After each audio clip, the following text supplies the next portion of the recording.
Horrible beyond conception was the change which had taken place in my best friend, Crawford Tillinghast. I had not seen him since that day, 2 months and a half before, when he had told me toward what goal his physical and metaphysical researches were leading, when he had answered my awed and almost frightened remonstrances by driving me from his laboratory and his house in a burst of fanatical rage. I had known that he now remained mostly shut in the attic laboratory with that accursed electrical machine, eating little and excluding even the servants, but I had not thought that a brief period of 10 weeks could so alter and disfigure any human creature. It is not pleasant to see a stout man suddenly grown thin, and it is even worse when the baggy skin becomes yellowed or grayed, the eyes sunken, circled and uncannily glowing, the forehead veined and corrugated, and the hands tremulous and twitching. And if added to this there be a repellent unkemptness, a wild disorder of dress, a bushiness of dark hair white at the roots, and an unchecked growth of pure white beard on a face once clean-shaven, the cumulative effect is quite shocking. But such was the aspect of Crawford Tillinghast on the night his half-coherent message brought me to his door after my weeks of exile, such the spectre that trembled as it admitted me, candle in hand, and glanced furtively over its shoulder as if fearful of unseen things in the ancient, lonely house set back from Benevolent Street. That Crawford Tillinghast should ever have studied science and philosophy was a mistake. These things should be left to the frigid and impersonal investigator, for they offer two equally tragic alternatives to the man of feeling and action: despair if he fail in his quest, and terrors unutterable and unimaginable if he succeed. Tillinghast had once been the prey of failure, solitary and melancholy, but now I knew, with nauseating fears of my own, that he was the prey of success. I had indeed warned him 10 weeks before, when he burst forth with his tale of what he felt himself about to discover.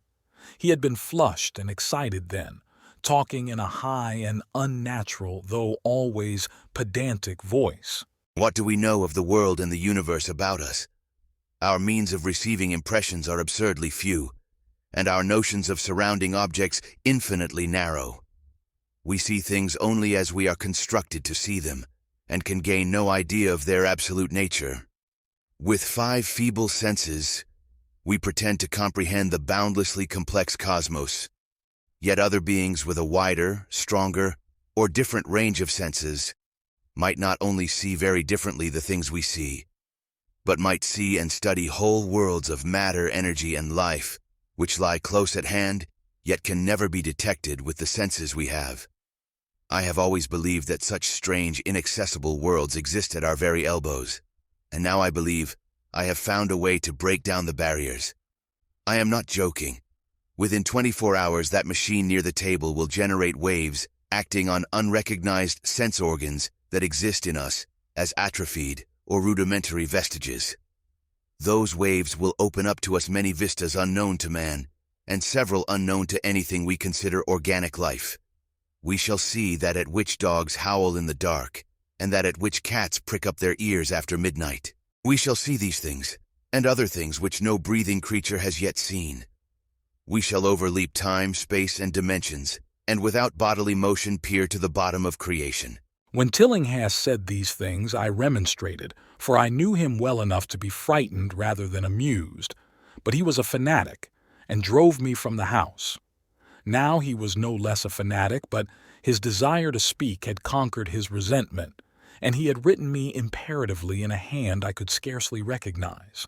As I entered the abode of the friend so suddenly metamorphosed to a shivering gargoyle, I became infected with the terror which seemed stalking in all the shadows. The words and beliefs expressed 10 weeks before seemed bodied forth in the darkness beyond the small circle of candlelight, and I sickened at the hollow, altered voice of my host. I wished the servants were about, and did not like it when he said they had all left 3 days previously. It seemed strange that old Gregory, at least, should desert his master without telling as tried a friend as I. It was he who had given me all the information I had of Tillinghast after I was repulsed in rage. Yet I soon subordinated all my fears to my growing curiosity and fascination. Just what Crawford Tillinghast now wished of me I could only guess, but that he had some stupendous secret or discovery to impart I could not doubt. Before I had protested at his unnatural pryings into the unthinkable, now that he had evidently succeeded to some degree, I almost shared his spirit, terrible though the cost of victory appeared. Up through the dark emptiness of the house, I followed the bobbing candle in the hand of this shaking parody on man. The electricity seemed to be turned off, and when I asked my guide, he said it was for a definite reason. It would be too much. I would not dare, He continued to mutter. I especially noted his new habit of muttering, for it was not like him to talk to himself. We entered the laboratory in the attic, and I observed that detestable electrical machine, glowing with a sickly, sinister, violet luminosity. It was connected with a powerful chemical battery, but seemed to be receiving no current, for I recalled that in its experimental stage it had sputtered and purred when in action. In reply to my question, Tillinghast mumbled that this permanent glow was not electrical in any sense that I could understand. He now seated me near the machine so that it was on my right, and turned a switch somewhere below the crowning cluster of glass bulbs. The usual sputtering began, turned to a whine, and terminated in a drone so soft as to suggest a return to silence. Meanwhile, the luminosity increased, waned again, then assumed a pale outre color or blend of colors which I could neither place nor describe. Tillinghast had been watching me and noted my puzzled expression. Do you know what that is? That is ultraviolet. He chuckled oddly at my surprise. You thought ultraviolet was invisible, and so it is. But you can see that and many other invisible things now. Listen to me. The waves from that thing are waking 1,000 sleeping senses in us. Senses which we inherit from aeons of evolution from the state of detached electrons to the state of organic humanity.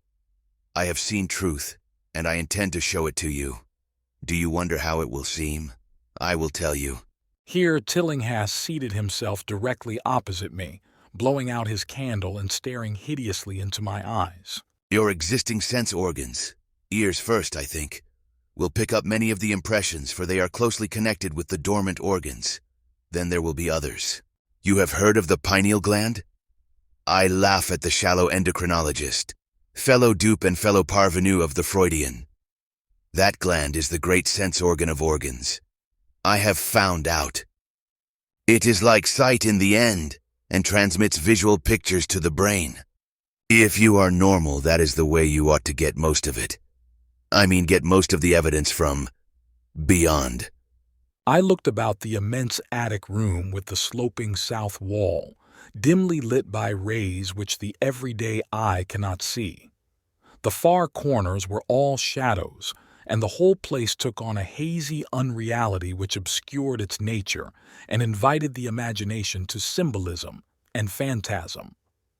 During the interval that Tillinghast was silent, I fancied myself in some vast and incredible temple of long-dead gods, some vague edifice of innumerable black stone columns reaching up from a floor of damp slabs to a cloudy height beyond the range of my vision. The picture was very vivid for a while, but gradually gave way to a more horrible conception, that of utter, absolute solitude in infinite, sightless, soundless space. There seemed to be a void and nothing more, and I felt a childish fear which prompted me to draw from my hip pocket the revolver I always carried after dark since the night I was held up in East Providence. Then, from the farthermost regions of remoteness, the sound softly glided into existence. It was infinitely faint, subtly vibrant, and unmistakably musical, but held a quality of surpassing wildness which made its impact feel like a delicate torture of my whole body.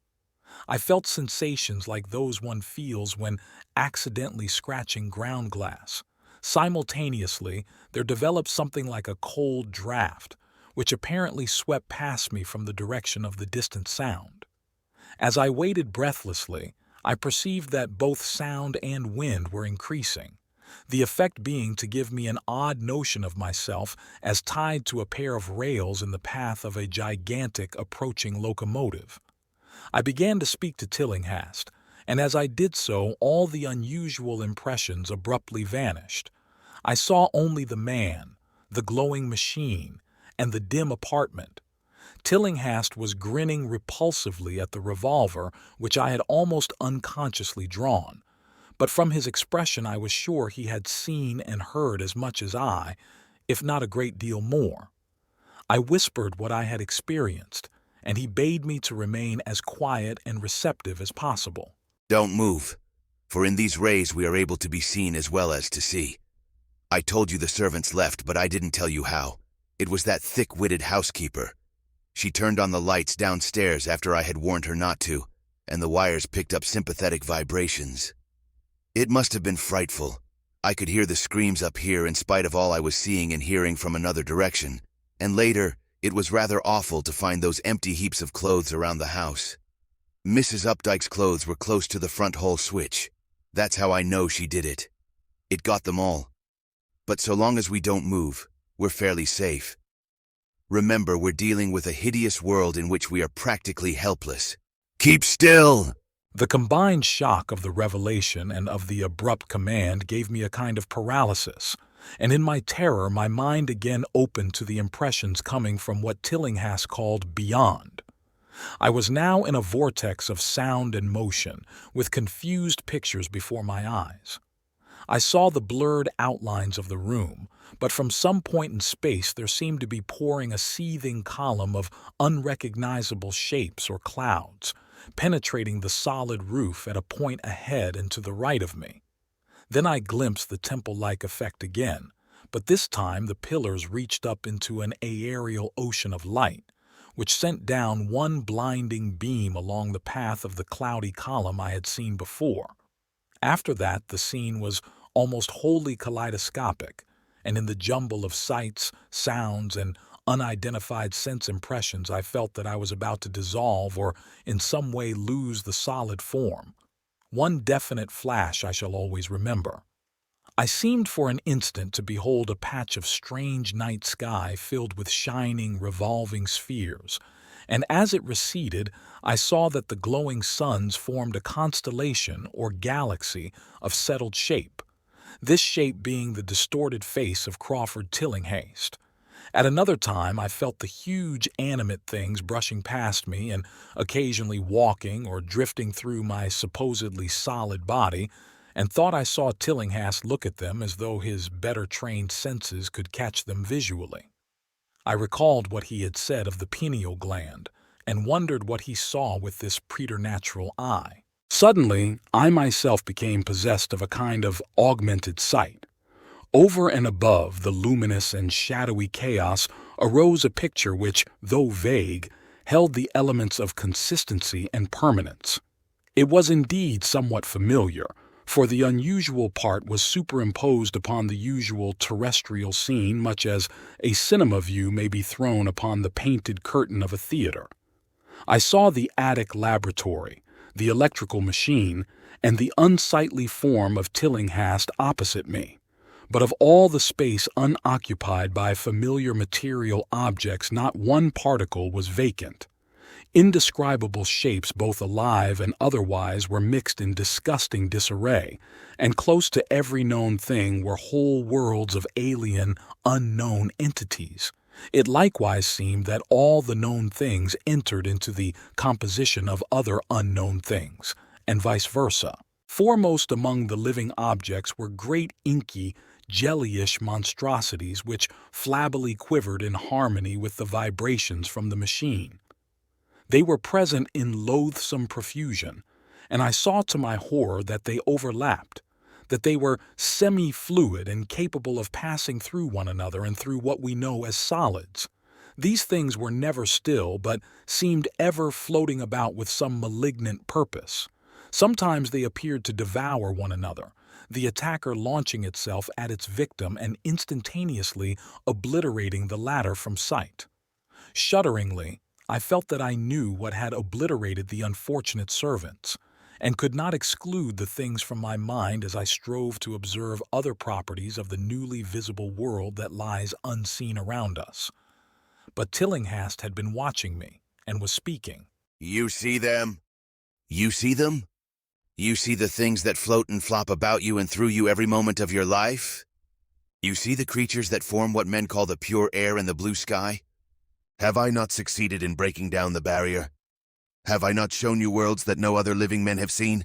I heard him scream through the horrible chaos, and looked at the wild face thrust so offensively close to mine.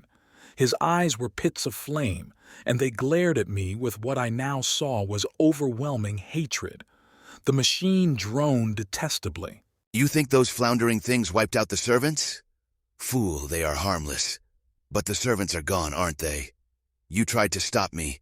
You discouraged me when I needed every drop of encouragement I could get. You were afraid of the cosmic truth, you damned coward. But now I've got you. What swept up the servants? What made them scream so loud? Don't know, eh? You'll know soon enough. Look at me. Listen to what I say. Do you suppose there are really any such things as time and magnitude? Do you fancy there are such things as form or matter? I tell you, I have struck depths that your little brain can't picture. I have seen beyond the bounds of infinity and drawn down demons from the stars. I have harnessed the shadows that stride from world to sow death and madness. Space belongs to me, do you hear? Things are hunting me now, the things that devour and dissolve. But I know how to elude them. It is you they will get, as they got the servants. Stirring, dear sir? I told you it was dangerous to move. I have saved you so far by telling you to keep still. Saved you to see more sights and to listen to me. If you had moved, they would have been at you long ago. Don't worry, they won't hurt you. They didn't hurt the servants. It was seeing that made the poor devils scream so. My pets are not pretty, for they come out of places where aesthetic standards are very different. Disintegration is quite painless, I assure you, but I want you to see them. I almost saw them, but I knew how to stop. You are not curious? I always knew you were no scientist. Trembling, huh? Trembling with anxiety to see the ultimate things I have discovered. Why don't you move then? Tired? Well, don't worry, my friend, for they are coming. Luke. Carcia, Luke. It's just over your left shoulder. What remains to be told is very brief, and may be familiar to you from the newspaper accounts. The police heard a shot in the old Tillinghast house and found us there, Tillinghast dead and me unconscious. They arrested me because the revolver was in my hand, but released me in 3 hours, after they found it was apoplexy which had finished Tillinghast, and saw that my shot had been directed at the noxious machine which now lay hopelessly shattered on the laboratory floor. I did not tell very much of what I had seen, for I feared the coroner would be skeptical. But from the evasive outline I did give, the doctor told me that I had undoubtedly been hypnotized by the vindictive and homicidal madman. I wish I could believe that doctor. It would help my shaky nerves if I could dismiss what I now have to think of the air and the sky about and above me. I never feel alone or comfortable, and a hideous sense of pursuit sometimes comes chillingly on me when I am weary. What prevents me from believing the doctor is this one simple fact, that the police never found the bodies of those servants whom they say Crawford Tillinghast murdered.